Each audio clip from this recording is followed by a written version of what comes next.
প্রভু যীশু খ্রিস্টের নামে সবাইকে জয় যীশু।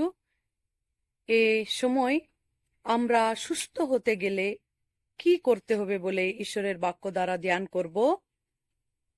আমরা সবাই জানি যে আমরা যখন অসুস্থ আছি আমরা ডাক্তারের কাছে যেতে হবে, ভালো ঔষধ খেতে হবে, প্রার্থনা করতে হবে, সবকিছু আমরা জানি। কিন্তু এই সকল কার্য করার পরেও অনেক সময় আমরা অসুস্থ হয়ে থাকি, কেননা আরো অনেক কিছু বিষয় আছে। আমরা সেই বিষয়গুলা ঈশ্বরের বাক্য দ্বারা ধ্যান করব। যাকবের পত্রিকা 5:16 যদি আমরা দেখি, অতএব তোমরা একজন অন্যজনের কাছে আপন আপন পাপ স্বীকার করো ও একজন অন্যজনের নিমিত্ত প্রার্থনা করো, যেন সুস্থ হতে পারো। ধার্মিকের বিনতি কার্য সাধনে মহা শক্তিযুক্ত। ঈশ্বরের বাক্য স্পষ্টভাবে লিখিত আছে, আমরা যেন একজন অন্যজনের কাছে আমাদের পাপ স্বীকার করি। অনেক সময় আমাদের মনের মধ্যে অনেক লোকের বিষয়ে তিক্তভাব, রাগ, হিংসা, দুঃখ, কষ্ট রাখি। সেইগুলা আমাদেরকে সুস্থ হতে দেয় না। তাই জন্য আমরা প্রথমত আমাদের পাপ স্বীকার করতে হবে। কারো কাছে রাগ আছে, দুঃখ আছে, কষ্ট আছে, আমরা যাব ওদের কাছে, কথা বলবো,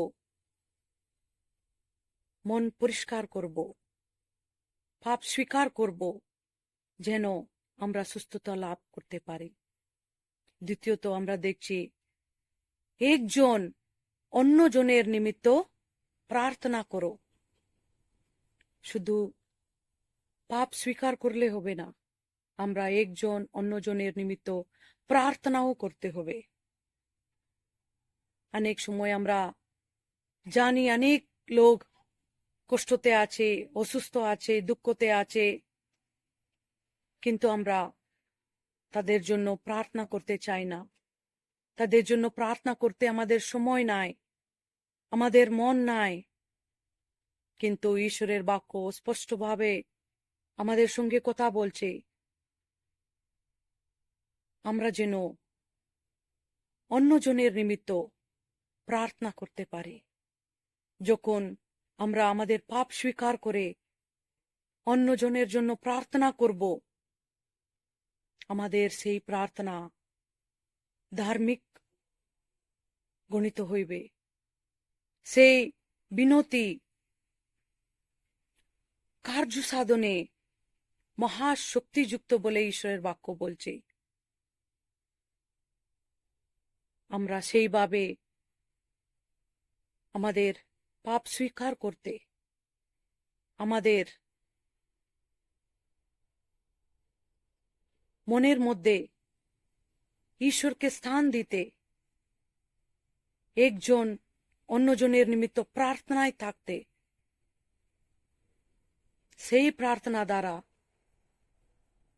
অনেক কার্যগুলা আমাদের জীবনে, অন্য লোকের জীবনে সাধন করতে ঈশ্বর আমাদেরকে সাহায্য করুক। কেননা সেই প্রার্থনাতে মহাশক্তি আছে। যখন আমাদের মন পরিষ্কার করে আমরা প্রার্থনা করব, ঈশ্বর আমাদের প্রার্থনা শুনে আমাদেরকে সুস্থতা প্রদান করিবেন।